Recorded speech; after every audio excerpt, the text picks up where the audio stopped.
When I was 14 in Honduras, I could not even think about my family or friends. The only person that was on my mind was me. But when my family took me to a boarding school, I understand that there are people around me that may need my help. But I couldn't even take care of myself. When I came to the United States, my first impression was that here I would make a lot of friends, but I couldn't prosper because I didn't have an English accent. The first day of school, I began to talk with people who only spoke Spanish. I felt so embarrassed because I could not speak English very well. People who were talking with me started making fun of my accent. One girl asked me, "What is your name?" I pronounced my name in a Spanish accent, but she didn't understand me. She asked me one more time. After I tried to say it in English pronunciation, but before I could, a guy said, "Forget about him. He doesn't even know how to pronounce his own name." I feel so embarrassed and angry, but I walk away from them. That day, I could not eat my lunch with a full appetite because I was so downcast, and I started feeling angry toward others. I know anger and frustration. I spent years of my life struggling to find a place full of peace. War and discrimination were all around me because of minerals in my homeland, DR Congo, and I couldn't flourish. Although my efforts were bearing no fruit, I stood by and looked for a place where I could find peace and unity among people.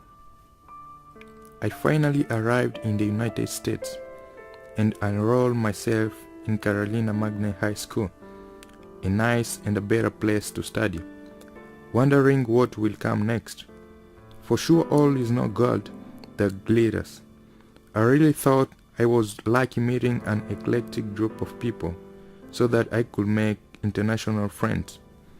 But the very first lunch was worse than I could have expected. Most of the students from the same country or continent were at the same tables. Conversations was just between people from the same place. By my own side, I saw that separation existed between people. I also felt dejected when I discovered that discrimination and division are all over the earth. When my friend from Iran explained to me what he was going through in middle school. When I was in middle school, I got judged by people around me. I couldn't understand much English, but I knew some words. When I told students I'm from Iran, some of them will call me terrorist. When I heard that word, I felt like punching them in the mouth. I am now in high school, and I still see people judging others. I usually see students getting judged because of their skin color. I got judged because of where I came from. When I heard some students getting teased because they are immigrants or refugees, I really felt dejected. One day, a pastor of my church told me, "Aran, don't let they confuse you. There are still good people in the world, and many of them may want to meet you.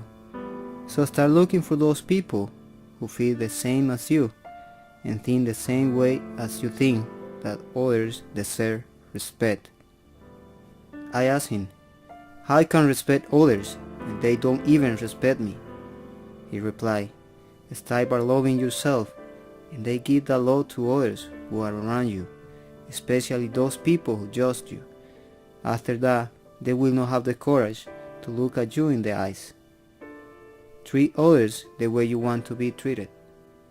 We are in the process of changing ourselves, in the way we treat people. Everybody knows that they can make a change, but many people don't try it. If people could try to change, then our experience here could be different. In order to change, people need to know each other before judging. If only we could do all this, then we could end discrimination. We are all different from each other, yet equal.